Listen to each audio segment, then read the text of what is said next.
Hello everyone, good morning, Sitaram बधाईने केम छो बधा? जो के मजामां ज हशो। स्वागत छे तमारा बधानुं अमारा आजना नवा ब्लॉगमां। अने जो वागी गया छे 11 अने आपणे ब्लॉगनी शरूआत करी छे। नाई धोई लीधुं छे अने मुमताजबेन कचरा पोता करी गया छे अने नेत्री पण नाई धोईने पप्पा भेगी वई गई छे गाममां, कारण के आजे एने स्कूलमां रजा छे, ताजिया छे एटले। अने आजे पाછી एकादशी छे, तो बधाने पहेला तो एकादशीना जय श्री कृष्ण। अने बस जो हवे हुं कामे चढ़ું છું। नेत्रीबेन गया એટલે મેં કીધું ફટાફટ પેલા કપડાં અને ફળિયાને એવું ધોવાનું છે, તો ઈ કામ પતાવી લઉં, પછી આપણે મળીએ, તો રેજો કન્ટિન્યુ.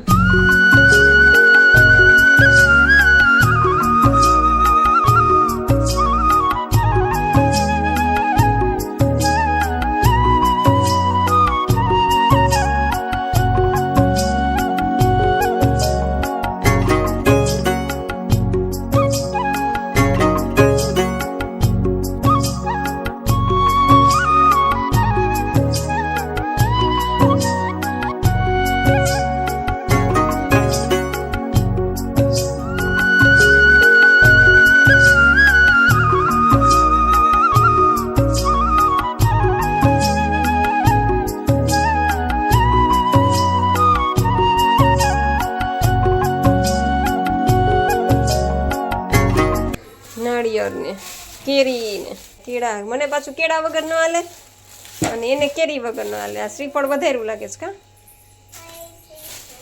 ડોડા હોતે લઈ આવ્યા. અત્યારે 12:30 ગાર્ડનમાં જાવું, તે અટાણ સુધી ક્યાં હતા બે તમે? અમે અહીંથી ગયા કરા ઇડલી ખાધી. હા, પછી અમે મેરુપાને ગયા, પછી તાજિયા જોવાને લઈ ગયો, ત્યાં શ્રીફળ વધાર્યું, પછી ગાર્ડને ગયા તો ત્યાં કબૂતર હતા, પછી પાછા અમરનગર રોડ ગયા, માટો માર્યા, પાછા આવ્યા, પછી આ લેવાનું હતું બધું લીધું અને હવે જાય પાછા ગાર્ડન. પાછા હા, અમે કબૂતરાને જે તમે સીમ ખવડાવશો. તમારી બેન કઈ ધંધો જ નથી બીજો. હે નૈત્રી, રજા થઈ આવી એને કાનીજી તાજિયા જવા ગઈ હતી તું? શ્રીફળ વધાર્યું કે દર્શન કર્યા? લે કીટા કરી નાખી મારી. લે આ ચેન ભૂખ લાગી. મમ્મી સ્કૂટીમાં નાક ખરી ગયો તો અંદર. ક્યાં સ્કૂટીમાં? બીજાના કોની સ્કૂટીમાં? લાના દાબઈ નથી. હા ઓલી હાચી હાચી મોટી. હા, માં નાક ખરી ગયો તો. પછી પછી એને કાઢતા તો પણ નીકળતો નથી. અર બહુ કરી. પછી શું કર્યું? પછી એને આમ ધક્કો મારીને કાઢ્યો. હા ઓલા સ્વેચી કાઢ્યો. હા પછી આમ ધક્કો આમ પછાડીને તોય ન નીકળ્યો. હા, પછી કેવી રીતના નીકળો? પછી ઓલો હે ને ઘડિયા કરીને સ્લે માર્યો ને હા, તો તોય ન નીકળ્યો. પછી અને હે ને હવે નહીં થાય. હવે નહીં નીકળે? અર તો અંદર ખરી ગયો. તો હિસાબ બટકું ભરી જશે. બટકું તો ભરે જ ને. હવે અંદર ખરી ગયો. બહુ કરી. બહુ હજી ફિનિશ જોતો. ઈ તે કાલ નવડાવી હતી ને દીકરા, એને તો હજી હુકાણી નથી. ઢીંગીને કાલ નવડાવી હતી તો હજી બિચારી હુકાણી નથી. એકલો મારી હા એ માડી થઈ. આ પકડ. લા આ ખબર પડ ગયા.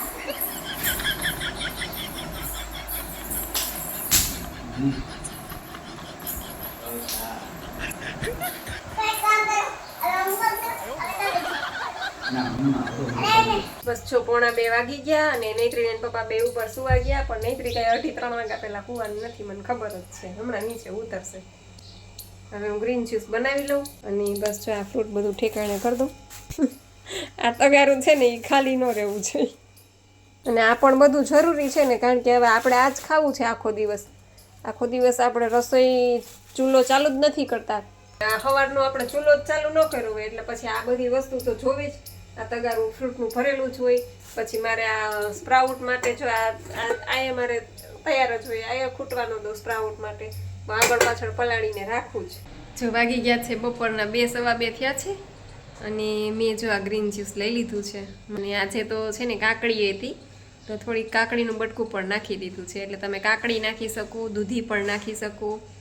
જો વાગી ગયા છે 5:15 સાંજના અને અમે લોકો લંચની થાળી લઈને બેસી ગયા છીએ. જો હાલો નૈત્રી બેન. લાડવા છે તલના, થોડાક સ્પ્રાઉટ છે, જો, કાકડી, મીઠું ટમેટા, લગાવી ખારેક, કેળા, લસણવાળી ચટણી છે, લીંબુ છે, હાલો બધાય બપોરા કરવા કે મને નહીં ઈ ન ફાવે.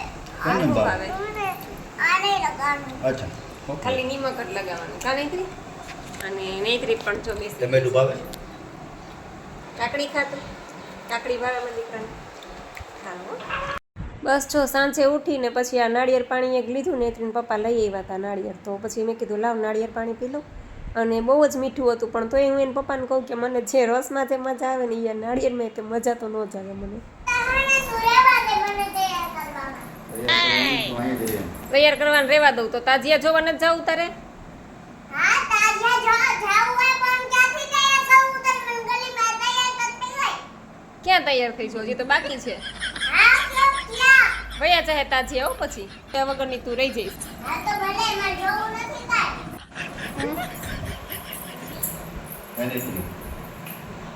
કોનો ફોન આવ્યો હા કોણ પ્રોગ્રામ વાળાનો ફોન છે તો આશીષ મને તારે પકડ કોને? આશીષ મામાનો માં ટકો કરવા તો હું તો માથું ઓળાઈ લઉં છું, તું નથી ઓળાવવા દેતી ના કોણ તો તારું કરે નહીં ને એટલે માથું ઓળાવવાનું ઉપાધિ જ નહીં ચોટલી કરવાની કે હું ક્યાં ના પાડું છું હાલો કપાવી જ નાખીએ વાળ જો નૈત્રી છે ને બધાને કહી દઉં બ્લોગ વાળાને નૈત્રી છે ને ટૂંકમાં વાળ નથી ઓરાવા દેતી દર વખતે ચોટલી કરવા ટાણે આજ રામાયણ 1 કલાક થાય સવારે હાંજે તો એના કરતાં અમે એવું વિચારીએ છીએ કે નૈત્રીના વાળ કપાવી નાખીએ તમે બધા શું કહો છો જરાક કોમેન્ટ કરીને કહેજો કે નૈત્રીના વાળ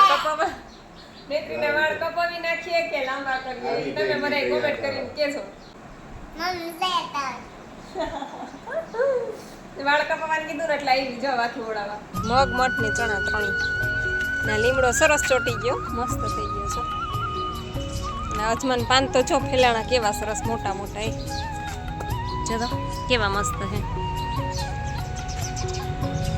આ એ કંઈક લાગે છે ચા પણ એ તો આપણે બે નોખી નોખી વાવી હતી ને આ ચીપડાનો વેલો ઉગ્યો આંબો ઉગ્યો તો એ નહીં ઉગી ગઈ ઠીક છે મેં નાખી ક્યાં આમાં સૂર્યા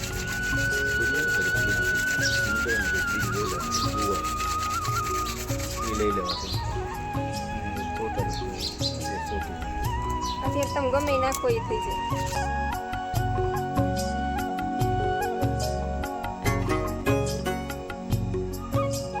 તો જો વાગી ગયા છે 7:30 અને મેં જો દીવાબત્તી કર્યા અને નૈત્રી ને પપ્પા બે ગયા છે ગાર્ડનમાં અને મેં જો આ પૌવા પલાળીને રાખ્યા ધોઈને ઢાંકીને પૌવા એને પપ્પાને પૌવા બટેટા ખાવા છે પણ મેં તો કીધું કે હું તો આજે છે ને કાચા પૌવા બટેટા જ કરી લઈશ કારણ કે હમણાં બહુ ખવાય છે વધારે એટલે આજે આખો દિવસ એવું વિચારું છું કે રોડાઈટ ઉપર જ કાઢી નાખું એટલે અત્યારે હું કાચા પૌવા બટેટા ને એવું બધું કાચું ફ્રૂટ ને એવું બધું ખાઈ લઈશ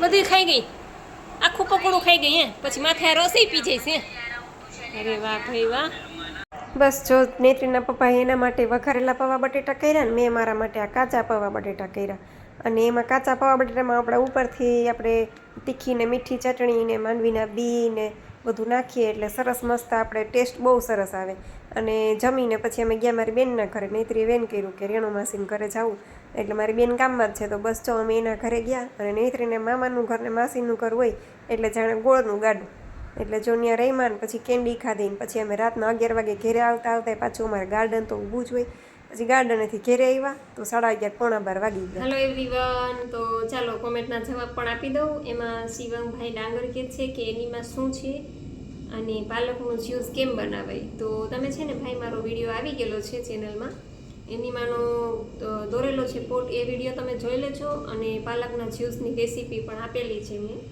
એમાં લખેલું છે ઉપર પોસ્ટરમાં જ કે પાલકના જ્યુસની રેસીપી એટલે ગ્રીન જ્યુસની રેસીપી લખેલું છે તમે એ વિડીયો જોઈ લેજો એટલે તમને આવડી જશે અને સમજાઈ જશે બાકી તમે ડેઈલી વિડીયો જોશો એટલે તમને ખ્યાલ આવી જશે પછી સંગીતાબેન મકવાણા કહે છે કે દીદી તમે સરસ મોટિવેશન આપો છો એટલે હિંમત તો આવી જાય છે ડાયટ કરવાની ભગવાન તમને હંમેશા ખુશ રાખે એવી ભગવાન પાસે પ્રાર્થના તો સંગીતાબેન તમારો પણ ખૂબ ખૂબ આભાર પછી વનિતાબેન કહે છે કે થેન્ક્સ તલના લાડુની રેસીપી માટે અને 2 ટાઈમ એનીમાં લઈએ તો જ વેટ લોસ થશે.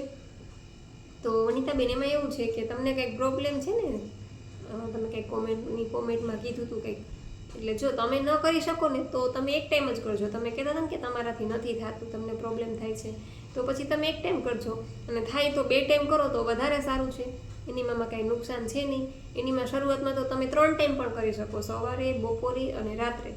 પણ તમને કાંઈ પ્રોબ્લેમ છે એટલે જો તમે ન કરી શકો તો તમે 1 ટાઈમ કરજો, તોય વેટ લોસ તો થશે જ તમારો, પણ થોડોક મોડો થશે. માનો કે બીજાને કોઈને, હમણાં ઓલા શીતલબેનની કોમેન્ટ હતી કે એને 5 દિવસમાં 5 કિલો વેટ લોસ થયું, તો એનું બોડીએ સારું હિલિંગ કર્યું. અને ઘણાઈને 5 દિવસમાં કિલો ઉતરે, ઘણાઈને 2 કિલો ઉતરે. ટૂંકમાં એના આપણી ડાયટ કઈ રીતના થાય છે એના ઉપર પણ આધાર રાખે છે, અને આપણું બોડી કેટલું હિલિંગ કરે છે એના ઉપર પણ આધાર રાખે છે. એટલે તમને કંઈક પ્રોબ્લેમ છે એટલે તમે 1 ટાઈમ કરો તો પણ ચાલે. યુઝર આઈડી છે thank you Didi Anita Gohil. Okay Anitaben. પછી મિનલબા ઝાલા કે છે કે તમે વેટ લોસ કરતા ત્યારે પણ આ બધું ખાતા, બનાના, તલના લાડુ ને આ બધું જરાક કહેજો ને.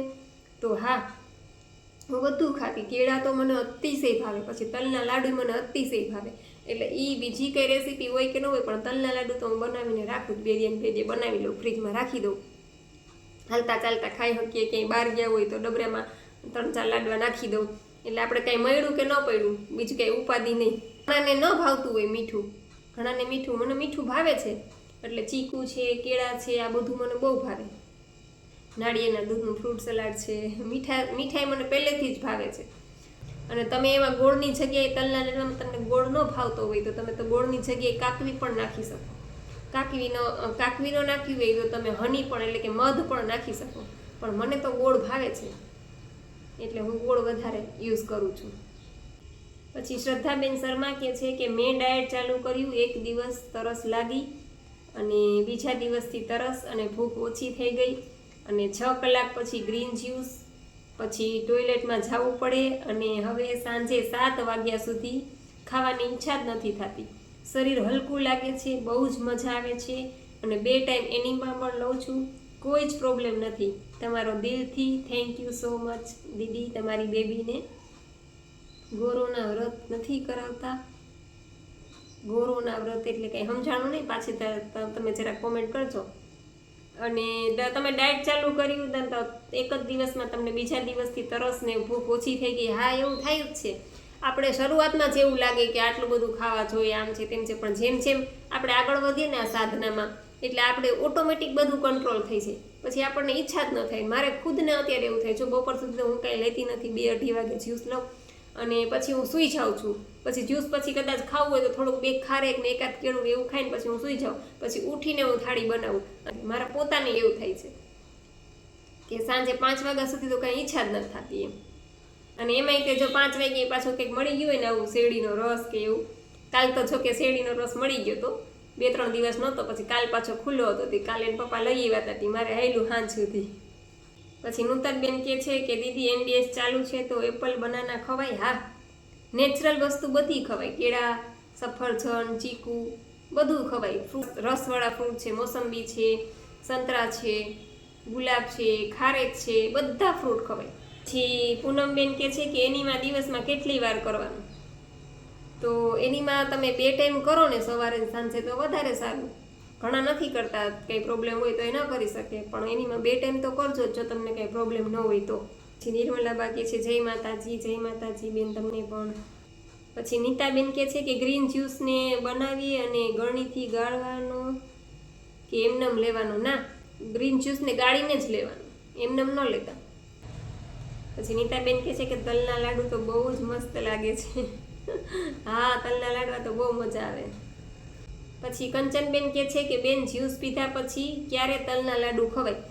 તો જ્યુસ પીધા પછી આપણે 1-1.5 કલાક તો એમનેમ નીકળી જ જાય, એટલે પછી તો કંઈ ખાવાનો પ્રશ્ન નથી આવતો. પછી તમે સાંજે 5 વાગ્યા પછી જ્યારે લ્યો ત્યારે તમે તલના લાડવા ખાઈ શકો. સાંજે 5 વાગ્યા પછી કે 4 વાગ્યા પછી ટૂંકમાં ખાઈ શકો તમે, ભૂખ લાગે ત્યારે. શુભ વાડોદરિયા કહે છે કે મારા હસબન્ડને એસિડિટી છે 4 વર્ષથી, એનો વેટ તો બરાબર છે. અમારે ટૂરિંગનો બિઝનેસ છે તો જમવામાં ટાઈમ ફિક્સ નથી હોતો, એનું સોલ્યુશન બતાવો. હવે એનું સોલ્યુશન તો આપણે પોતે જ કરવું પડે. કારણ કે એને બહાર જવાનું હોય ટૂરમાં બધે, એટલે જમવાના ઠેકાણા ન જ રહે તો સ્વાભાવિક છે, કારણ કે આપણા ટાઈમે ત્યાં આપણે કંઈ કરી ન શકીએ. મારે પોતાને એવું થાય પ્રોગ્રામમાં ગઈ હોય ત્યારે અસ્તવ્યસ્ત બધું થઈ જાય છે, પણ પછી હું પાછું મેન્ટેન કરી લઉં છું. જ્યારે ઘરે રહું છું ને ત્યારે મેન્ટેન કરી લઉં છું. એટલે જો એ બહાર જતા હોય એટલે એ લોકોને ચાની પણ આદત હોય, ટૂરિંગમાં જતા હોય એટલે જ્યાં ઊભા રહે ત્યાં ચા પીવા ઊભા રહેતા હોય, જ્યાં હોલ્ડ કરે ત્યાં. એટલે આવું બધું થાય છે. પણ આખો દિવસ રોડાઈટ ઉપર રહીએ અને રાત્રે એક ટાઈમ જમી લે, જો એવું કરી શકતા હોય તો વધારે સારું. બાકી ગ્રીન જ્યુસ ને એવું તો એ કાંઈ લઈ ન જઈ શકે, કારણ કે એમાં કંઈ ઠેકાણા તો હોય નહીં ટૂરમાં જતા હોય એટલે. તો જ્યાં ઊભા રહે ત્યાં એ લોકો ચા પીતા હોય, એની જગ્યાએ આવું કંઈક રસ કે એવું કંઈ મળતું હોય તો એવું લઈ લે. શેરડીનો રસ છે કે નાળિયેર પાણી છે, એ તો બધી મળી જ જાય નાળિયેર પાણી, અને એ તો ભેગા પણ લઈને જઈ શકે, એટલે એ તો કંઈ બગડવાના છે નહીં. જ્યારે પણ એવું લાગે એ માનો કે 3-4 કલાકના નિર્જળા થઈ ગયા અને પછી એ નાળિયેર પાણી 2 પી લે, અથવા તો ક્યાંય બસ ઊભી રહીએ ને ત્યાં બાજુમાં કે રસનો ચીચોડો હોય તો રસ પી લે. આવું બધું નેચરલ વસ્તુ લઈ લઈએ. અને બપોરે જમવામાં જો શક્ય હોય તો રો ફૂડ લઈ જાય ઘરેથી, અથવા તો ત્યાં ક્યાંય બહાર મળતું હોય ફ્રૂટ છે, કેળા છે, સફરજન છે, જે ઈચ્છા થાય એ બધું આમાં રોમાં તો બધું તમે ખાઈ શકો. અને રાત્રે એક ટાઈમ જમી લે અને બાકી 2 ટાઈમ એને એનીમાં કરાવજો, એટલે એનીમાંથી ઘણો ફેર પડશે. એસિડિટીમાં પણ ફેર પડશે, ગેસ કબજિયાત હશે તો પણ ફેર પડશે. એટલે ટૂંકમાં આ ડાયટ એ 40% કરશે ને, ખાલી એનીમાં કરી લેશે ને એટલે એને ઘણો ફેર પડી જશે. પણ 2 ટાઈમ કહેજો એનીમાં કરે. શીતલબેન કહે છે કે મારા સવાલનો જવાબ આપ્યો એ બદલ ખૂબ ખૂબ આભાર. તમારો પણ ખૂબ ખૂબ આભાર. પછી મોન્સ્ટર ગેમર કરીને છે, નિર્જળા કરું છું પણ મારે ગ્રીન જ્યુસનો ટેસ્ટ અલગ લાગે છે, તો શું કરવું ટેસ્ટ સારો લાગે માટે? તો ગ્રીન જ્યુસમાં છે ને આપણે દાડમ નાખીએ છીએ ને એટલે થોડો કડવાશ ઉપર ટેસ્ટ આવી જાય છે. પણ તમારે જો ટેસ્ટ તમને અલગ લાગતો હોય તો તમે એવું કરશો કે પહેલાં તમે એકલા દાડમનું જ્યુસ લઈ લેજો છાલ સાથે, અને પછી તમે ગ્રીન જ્યુસ કલાક પછી ગ્રીન જ્યુસ લેજો, એટલે તમને ગ્રીન જ્યુસનો ટેસ્ટ સારો લાગશે. તમે ગ્રીન જ્યુસમાં જલજીરા નાખી શકો, ચાટ મસાલો નાખી શકો, થોડુંક સ્પાઇસી બનાવવું હોય તો મરચું પણ નાખી શકો, તીખી મરચી, કોઈ તીખું ભાવતું હોય કોઈને તો તીખી મરચી પણ નાખી શકો, બધું તમે નાખી શકો ગ્રીન જ્યુસમાં. એટલે તમને જે ટેસ્ટ પસંદ હોય ને એ રીતનું તમે બનાવી અને પી શકો. એવી કે છે કે મોન્સ્ટર ગેમર કે છે કે મેં 5 દિવસથી ચાલુ કર્યું છે. ઓકે, ખૂબ સરસ. પછી નૂતનબેન વાળા કહે છે કે દીદી જય માતાજી, કેમ છો દીદી? નિર્જળા વધારે ટાઈમ કરવાથી ફાયદો થાય? તો હા નૂતનબેન, નિર્જળા વધારે કરવાથી ચોક્કસ ફાયદો થાય છે. એનીમાં, ગ્રીન જ્યુસ અને નિર્જળા, આ 3 વસ્તુ છે ને એ આ સિસ્ટમમાં મહત્વના પાસા છે. તમારો એનીમાં સરખો થયો, પછી તમે નિર્જળા પ્રોપર કર્યા, ભલે 5 કલાક ના કરો કે 4 કલાક ના કરો, અને પછી તમે ગ્રીન જ્યુસ લીધું, રેચક જ્યુસ દાડમ નાખીને, એટલે તમારું અડધું કામ તો એમનેમ થઈ જાય છે. પછી તમે બપોર પછી કદાચ થોડી ઘણી ચીટિંગ કરો ને તો હાલે, પણ સવારના જે આ 3 પાસા છે ને એ તો મહત્વના છે. એટલે નિર્જળા કરવાથી એમ કહું ને કે વેઇટ લોસ તો થાય જ છે, પણ ઘણા બધા રોગ જાય છે નિર્જળા કરવાથી જ. લંઘનમ પરમ ઔષધમ, લંઘન એટલે ઉપવાસ. ખાવું ખરાબ છે, ઉપવાસ ઉત્તમ છે. મેં પણ કરેલા છે. મેં 24 કલાકના નિર્જળા કરેલા છે, પછી 48 કલાકના કરેલા છે. હવે જોકે એમ નથી કરી શકતી, પહેલાં હું કરતી 24 કલાકના 48 કલાકના નિર્જળા, પણ હવે જોકે મારે જરૂરી નથી. એટલે ટૂંકમાં નિર્જળાનું ખૂબ જ મહત્ત્વ છે. અમે તો બધો અનુભવ કરેલો છે, 24 કલાકના 48 કલાકના નિર્જળા કરેલા છે. એટલે ત્યારે હું નિર્જળા કરતી ને ત્યારે આમ ધ્યાનમાં વહી જતી, એટલું મસ્ત ધ્યાન લાગે ને આપણું કે વાત જ જવા દઈએ. આ બધું એક અનુભવ કરવાની વસ્તુ છે. આમે તે આપણે જો ન્યૂ ડાયટ સિસ્ટમ કરીએ ને એટલે આપણે વિચારો સારા જ આવે. આપણે બધાનું આપણે એમ થાય કે આપણે કોઈનું ખરાબ નથી કરવું. ભગવાન કોઈ દિવસ કોઈનું ખરાબ કરવાય નથી. આપણો દુશ્મન હોય એનું આપણે સારું જ ઈચ્છીએ, કે નેચરલ ખોરાક જ આપણા પેટમાં જવાનો છે. ભગવાને આપ્યો છે એ જ. તામસિક ખોરાક તો આપણે લેવાના નથી. એટલે નિર્જળાનું ખૂબ જ મહત્ત્વ છે, અને આપણે રોજ ડેઈલી 5-6 કલાકના નિર્જળા કરવા જ જોઈએ. હું 4 વર્ષથી આ કરું છું. બેન કે છે ચંદ્રિકાબેન પટેલ, કેમ છો જાગૃતિબેન? તમે યુટ્યુબમાં આગળ વધો એવા આશીર્વાદ. હું અમદાવાદથી બોલું છું. ઓકે ચંદ્રિકાબેન, તમારો પણ ખૂબ ખૂબ આભાર. બસ તમારા બધાનો સાથ સહકાર ને સપોર્ટ હશે એટલે આપણે ચોક્કસ આગળ વધીશું. પણ આપણે આગળ વધવા કરતાં આપણે આપણું ધ્યેય એક છે કે આ મેં વેઇટ લોસ મારો થયો છે, અને બસ હું એના વિડીયો શેર કરું જેથી કરીને તમને લોકોને પણ ફાયદો થાય. એટલે હું એમ કહું છું કે વિડીયો મારો 500 લોકો સુધી પહોંચે, એમાંથી 50 લોકો જ આ સિસ્ટમ એડોપ્ટ કરે, તો એ 50 લોકોને પણ ફાયદો થશે તો બસ આપણી સેવા થઈ ગઈ, એનાથી વિશેષ બીજું કંઈ જ નથી. એટલે બસ તમારા બધાનો પણ દિલથી આભાર. એ માનસી ચૌહાણ કહે છે કે ફર્સ્ટ કોમેન્ટ તબલા, મને પણ તલના લાડુ બહુ ભાવે, તો હાલ આવતી રહે, મારે તો પૈડા જ છે બનાવેલા. અને કેરી, હા કેરી તો એમાં એવું છે કે નેત્રીને છે ને કેરી વગર નથી આવતું, એટલે એના માટે તો કેરી, અને બસ હવે તો 2-4 દિવસ છે, પછી તો હવે કંઈ કેરી ખવડાવાય નહીં, પણ હવે એને હાલતું નથી એટલે ફરજિયાત એના માટે તો લઈ આવવી પડે. પછી ધોમ વરસાદ આવ્યો. અરે પણ નૈત્રીની મીઠી મીઠી વાતું, નૈત્રી કેટલી ડાય છે, પાણી પણ પૂછી પૂછીને પીવે. હા તું લઈ જાય ને એટલે ખબર પડે ઈ કેવી ડાય છે. સારું ચાલો, તો આશા રાખું છું કે બધા લોકોને કોમેન્ટના જવાબ મળી ગયા હશે, છતાં પણ કંઈ કોમેન્ટ બાકી રહી ગઈ હોય તો ફરીથી કોમેન્ટ કરજો, હું ચોક્કસ એનો રિપ્લાય આપીશ. અને બસ આજનો વિડીયો અહીં પૂરો કરીએ છીએ. તમને અમારો વિડીયો કેવો લાગ્યો હોય જરૂરથી કહેજો, લાઈક કરજો, શેર કરજો અને ચેનલને સબસ્ક્રાઈબ કરજો. તો મળશું પાછા નવા વિડીયો સાથે, ત્યાં સુધી આવજો. જય સિયારામ, જય રામજી કી.